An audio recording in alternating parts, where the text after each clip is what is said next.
सादर नमस्कार।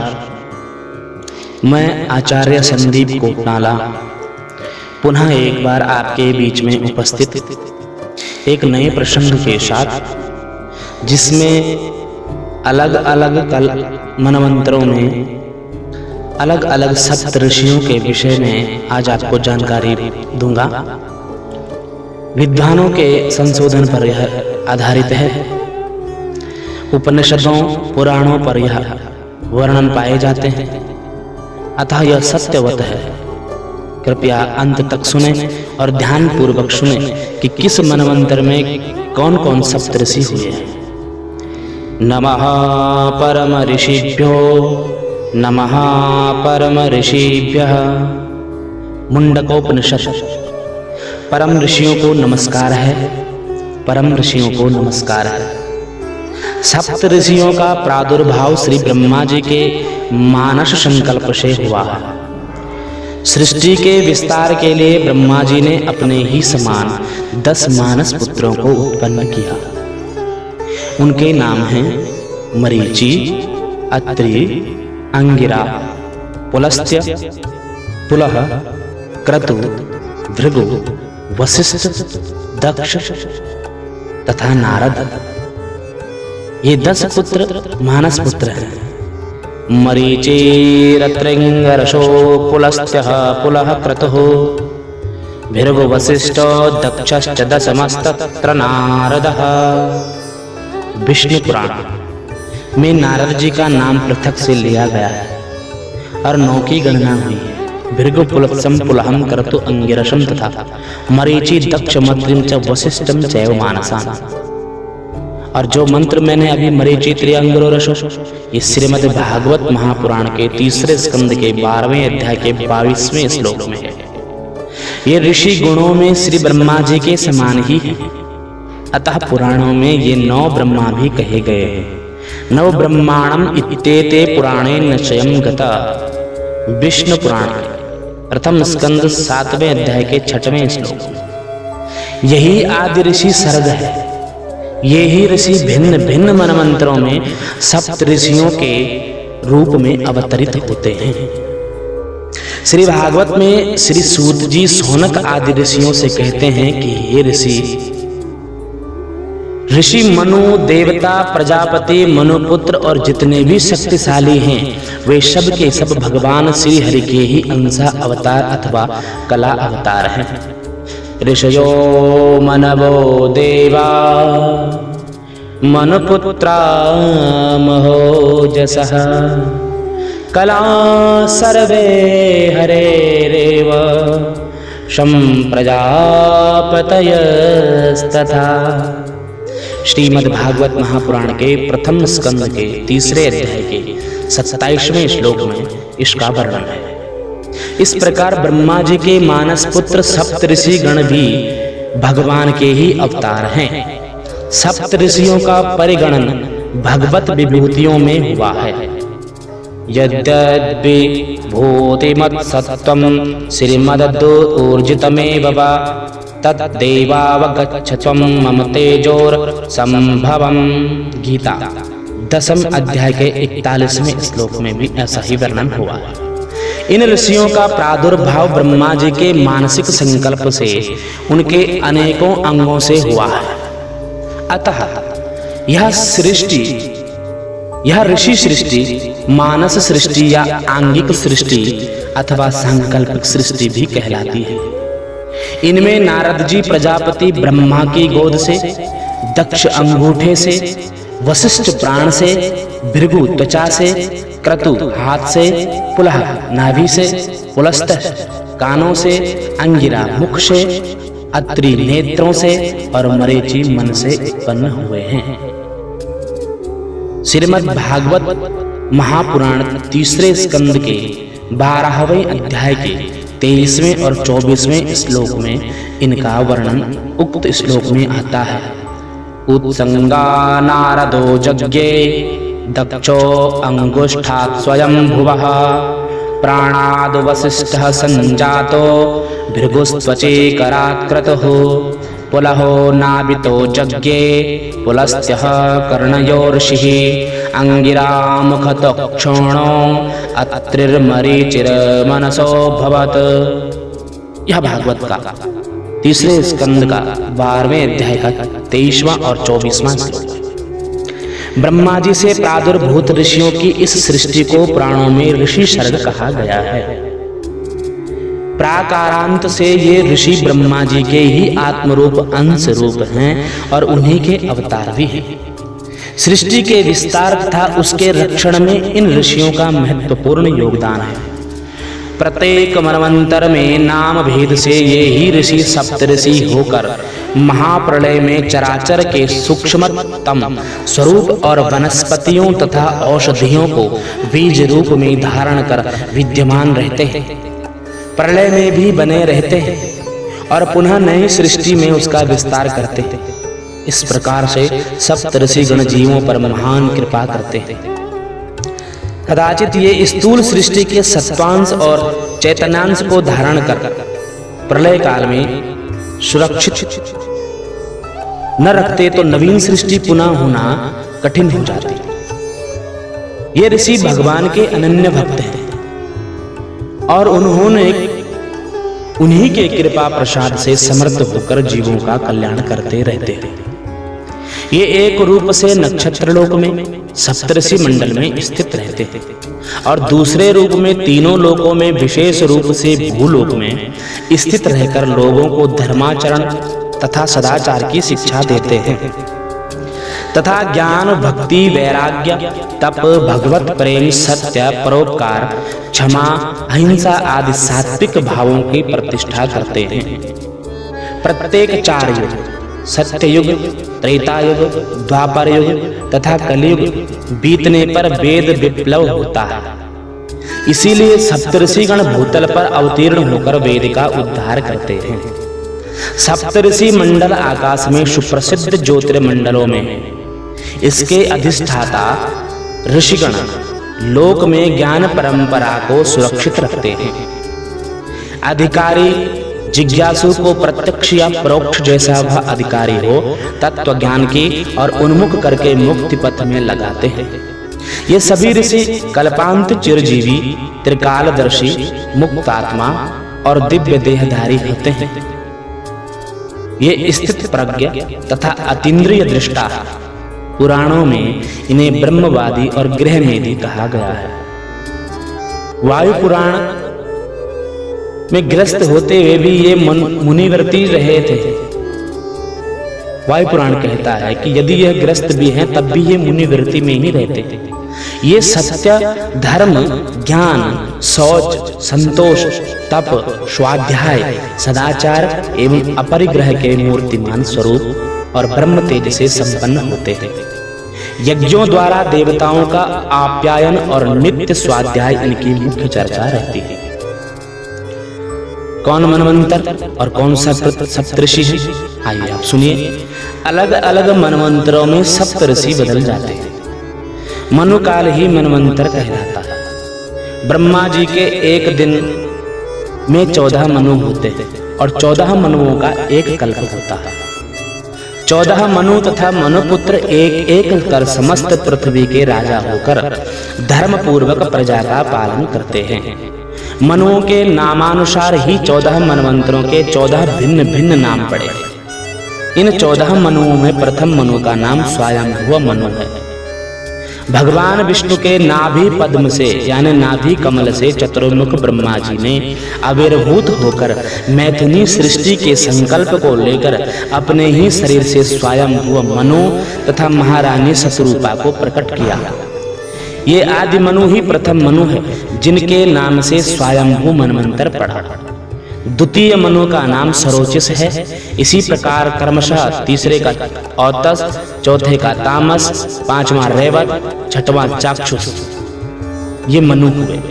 वर्तमान में 7वां अभी जो जिसमें हम चल रहे हैं यह वैवस्वत मनवंतर चल रहा है। इस मनवंतर के बाद 7 मनु और होंगे जिनके नाम हैं सूर्य सावरणी, दक्ष सावरणी, ब्रह्म सावरणी, धर्म सावरणी, रुद्र सावरणी, रौच्य तथा बौद्ध। मार्कंडेय पुराण में कल्प भेद से मनवंतरों के नामों में भी अनंतर मिलता है। प्रत्येक मनवंतर में सप्तऋषि भिन्न भिन्न नाम रूपों से अवतरित होते हैं। पुराणों में इस बात का विस्तार से वर्णन है। यहाँ विष्णु पुराण के अनुसार 14 मनवंतरों के सप्तऋषियों का पृथक पृथक नाम दिया जा रहा है। प्रथम स्वयंभू मनवंतर में, अब आप ध्यान दीजिए कि प्रत्येक मनवंतर में कौन कौन सप्तऋषि हुए। प्रथम मनवंतर स्वयंभू में सप्तऋषि हुए मरीचि, अत्रि, अंगिरा, पुलस्त्य, पुलह, क्रतु और वशिष्ठ। फिर जो दूसरा मनवंतर आया स्वरोचिष मनवंतर में अलग सप्तऋषि हुए। यही सप्तऋषि दूसरे नाम से हुए ऊर्ज, स्तंभ, वात, प्राण, पृषभ, निरय और परिवार। फिर तीसरा मनवंतर आया उत्तम नाम मनवंतर। इन सप्तऋषियों का उसमें भी जन्म हुआ और इनके अलग नाम पड़े। ये सब महर्षि वशिष्ठ के 7 पुत्र ही थे। फिर आया चतुर्थ मनवंतर तामस मनवंतर। तामस मनवंतर में इन सप्तऋषियों के नाम थे ज्योतिर्धामा, पृथु, काव्य, चैत्र, अग्नि, वनक और पीवर।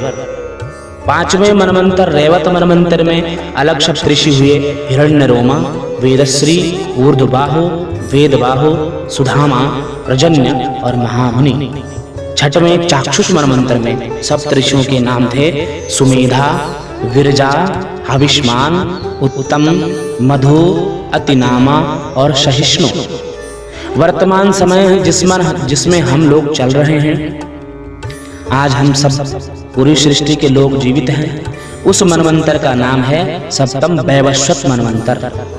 और इस मनवंतर के सप्तऋषि हैं कश्यप, अत्रि, वशिष्ठ, विश्वामित्र, गौतम, जमदग्नि और भरद्वाज। इसके बाद 8वां सावर्णिक नाम मनवंतर आएगा, जिसमें सप्तऋषियों के नाम होंगे गालव, दीप्तिमान, राम, अश्वत्थामा, कृप, ऋष्यशृंग और व्यास। फिर 9वां दक्ष सावर्णी मनवंतर आएगा। उसमें सप्तऋषि होंगे मेधातिथि, वसु, सत्य, ज्योतिष्मान, द्युतिमान, सवन और भव्य। फिर 10वां जो ब्रह्म सावर्णी नाम मनवंतर आएगा, उसमें सप्तऋषि होंगे तपोमूर्ति, हविष्मान, सुकृत, सत्य, नाभाग, अप्रतिमौजा और सत्यकेतु। एकादश धर्म सावर्णी मनवंतर जब 11वां आएगा, तब उसमें सप्तऋषि होंगे वपुष्मान, घृणी, आरुणि, निहेश्वर, हविष्मान, अनघ और अग्नितेजा। फिर जो 12वां रुद्र सावर्णी मनवंतर आएगा, उसमें सप्तऋषियों के नाम होंगे तपोधुति, तपस्वी, सुतपा, तपोमूर्ति, तपोधन, तपोरति और तपोधृति। 13वां देव सावर्णी मनवंतर जब आएगा, उसमें सप्तऋषि होंगे धृतिमान, अव्यय, तत्वदर्शी, निरुत्सुक, निर्मोह, सुतपा और निष्क्रम्य। फिर जो 14वां इंद्र सावर्णी मनवंतर आएगा, उसमें सप्तऋषि होंगे अग्निर्द, अग्रिबाहु, शुचि, युक्त, मागध, शुक्र और जित। इन 14 मनवंतरों के व्यतीत हो जाने पर ब्रह्मा जी की एक रात्रि या एक दिवस व्यतीत होता है। इस प्रकार 14 मनवंतरों में सप्तऋषियों का परिगणन पृथक पृथक नाम रूपों में हुआ है। इन ऋषियों की अपार महिमा है। ये सभी तपोधन हैं। ऋषियों ने वेद मंत्रों का दर्शन किया है, इसीलिए ऋषयो मंत्र दृष्टारः, ऋषि मंत्र के दृष्टा हैं कहा गया है। ऋषि कौन है? इसकी व्याख्या में बताया गया है कि ऋषि वेद मंत्रों के दृष्टा और स्मृता है, इसीलिए वेदों को अपौरुषेय कहा गया है। ऋषि दर्शनात् स्तोमान ददर्शः, निरुक्त नैगम कांड 2:11 आदि कहा गया है कि यह भी वैदिक सिद्धांत है कि वेद का अध्ययन ऋषि, छंद, देवता और विनियोग के अधिष्ठान के साथ करना चाहिए। आचार्य सौनक कहते हैं, एतान्य विदित्वा योधीते नृते जपति जुहोति यजते याजयते तस्य ब्रह्मा निर्वीर्यं यतायाम भवति। अनुकर्मणि में अर्थात जो मनुष्य ऋषि, छंद, देवता और विनियोग को जाने बिना वेद का अध्ययन, अध्यापन, जप, हवन, यजन आदि करते हैं, उनका वेदाध्ययन निष्फल तथा दोष युक्त होता है। इस प्रकार ऋषियों की स्मरण की विशेष महिमा है। प्रातः काल जगने के अनंतर ऋषियों के नाम स्मरण पूर्वक उनके मंगल की कामना की जाती है। भृगो वसिष्ठः क्रतु अंगिराश्च मनुः पुलस्त्यः पुलहश्च गौतमः रैभ्यो मरीचिश्चव्यनश्च दक्षः कुर्वन्तु सर्वे मम सुप्रभातः। सुबह सुबह इनका नाम लेने पर, वामन पुराण का श्लोक है। सुबह सुबह अगर यह श्लोक बोला जाए तो यह सप्तऋषि ध्रुव मंडल आदि जो है हम पर कृपा करते हैं। वेदों में तो सप्तऋषियों की महिमा का बारंबार प्राख्यापन हुआ। यहाँ 7 संख्या का परिगणन ऋषियों के एक विशेष वर्ग के लिए हुआ है। ब्रह्मादि देवर्षि, महर्षि, परमर्षि, कांडर्षि, श्रुतिषि तथा राजर्षि, इन 7 रूपों में भी ऋषियों का विभाजन है।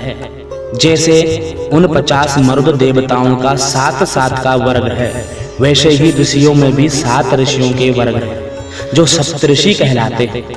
7 की संख्या का विशेष महिमा। इस ब्रह्मांड में 7 लोक ऊपर और 7 लोक नीचे हैं। 7 ही सागर है।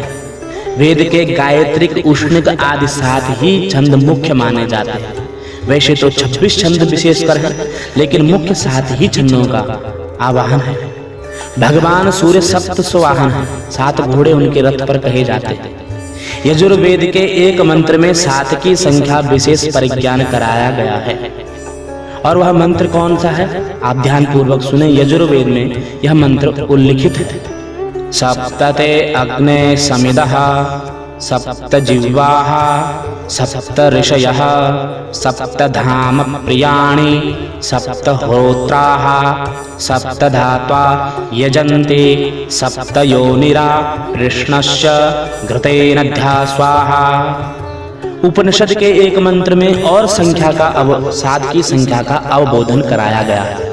और मुंडकोपनिषद में यह लिखा गया है, सप्त प्राणाः प्रभवन्ति तस्मात् सप्तार्चिषः समिदः सप्त होमाः सप्त इमे लोका येषु चरन्ति प्राणा गुहाशया निहितः सप्त सप्त। मुंडकोपनिषद में यह वर्णन है। यज्ञ में छंदों में 7 परिधियां तथा 7 की संख्या में समिधाएं बताई गई हैं।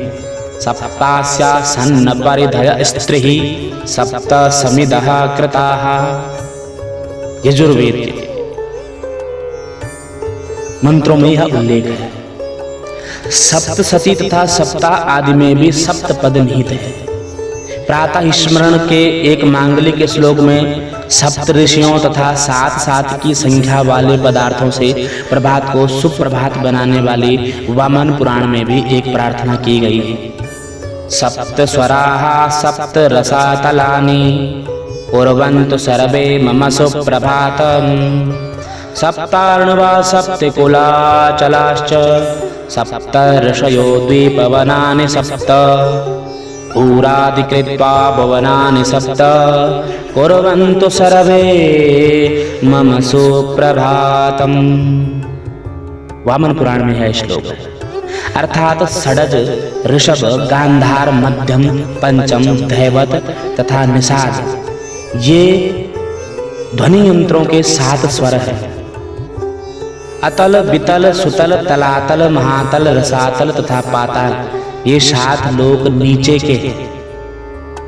अधोलोक सभी मेरे प्रातः काल को मंगलमय करें। 7 समुद्र, 7 कुल पर्वत, 7 ऋषिगण, 7 वन तथा 7 द्वीप, भूरलोक, भुवरलोक आदि लोक, 7 लोक सभी मेरे प्रातः काल को मंगलमय करें। इसी आशय से ऋषियों की 7 की संख्या को लेकर एक विशेष वर्ग है जो सप्तऋषि कहलाता है। सप्तऋषियों की आराधना, वेद के अनेक मंत्रों में सप्तऋषियों की प्रार्थना की गई है। तर्पण में नित्य ऋषि तर्पण होता है तथा श्रावणी के दिन ऋषियों का तर्पण तथा विशेष पूजन होता है।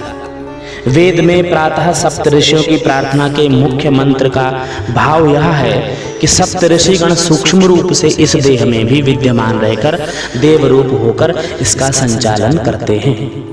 ये 7 ऋषि प्राण, त्वचा, चक्षु, श्रवण, रसना, घ्राण तथा मन रूप में देह में स्थित रहते हैं। सुषुप्ति काल में देह में व्याप्त रहते हुए भी हृदय का आशा स्थित विज्ञानात्मक ब्रह्मा में प्रविष्ट हो जाते हैं। सप्तऋषया प्रतिहिता शरीरे सप्त रक्षन्ति सदं प्रमादं सप्तापः स्वपतो लोकमिदुस्तर जाग्रतो अश्वप्रजो सत्रसदो च देवो। यजुर्वेद में इस श्लोक का वर्णन है। इसके साथ ही सप्तऋषियों के पूजन के मंत्र यजुर्वेद में कई बार आए हैं। भाद्रपद शुक्ल पंचमी ऋषि पंचमी के नाम से विख्यात है। इस दिन इनकी विशेष पूजा आराधना की जाती है तथा 7 ऋषियों की पृथक पृथक यथाशक्ति स्वर्णादि की प्रतिमा बनाकर प्रतिष्ठा कर उनकी पूजा की जाती है। अरुंधति सहिते सप्तऋषिभ्यो नमः। इस नाम मंत्र से भी एक साथ पूजन किया जाता है कि अरुंधति के साथ ही सप्तऋषियों को नमस्कार है। इनके ध्यान में बताया गया है कि ये ऋषि श्रेष्ठ ब्रह्म तेज और करोड़ों सूर्यों की आभा से संपन्न है। अरुंधति कौन है, इसके विषय में भी मैं अगले किसी प्रसंग में आपको बताऊंगा। आज का प्रसंग सप्तऋषियों पर है। करोड़ों सूर्यों की आभा से संपन्न है। वर्षकृत दीपक में लिखा है कश्यपो अत्रि भरद्वाजो विश्वामित्रोऽथ गौतमः जमदग्निर्वसिष्ठश्च अरुन्धत्या सहाष्टकः मूर्तेर्ब्रह्माण्ड देवर्षेर्ब्रह्मण्यं तेज उत्तमं सूर्यकोटि प्रतीकास मृषिवृन्दं विचिन्तये। वर्षकृत दीप से कश्यप, अत्रि, भरद्वाज, विश्वामित्र, गौतम, जमदग्नि तथा वशिष्ठ ये वर्तमान वैवस्वत मनमंदिर के सप्तऋषि हैं। महर्षि वशिष्ठ जी के साथ उनकी धर्म प्राणा देवी अरुंधति भी साथ में सप्तऋषि मंडल में स्थित रहती है। महाभागा अरुंधति के पतिव्रत की अपार महिमा है। इसी बल पर ये सदा वशिष्ठ जी के साथ रहती है। सप्तऋषियों के साथ देवी अरुंधति जी का भी पूजन होता है। अखंड सौभाग्य तथा श्रेष्ठ दाम्पत्य के लिए इनकी आराधना होती थी। आकाश में सप्तऋषि मंडल कहाँ स्थित है, इस विषय में श्रीमद् भागवत महापुराण के 5वें स्कंद के 22वें अध्याय के 17वें श्लोक में बताया गया है कि नवग्रहों के लोकों के ऊपर 11 लाख योजन की दूरी पर कश्यप आदि सप्तऋषि दिखाई देते हैं। ये सब लोकों की मंगल कामना करते हुए भगवान विष्णु के परम पद ध्रुव लोक की प्रदक्षिणा किया करते थे।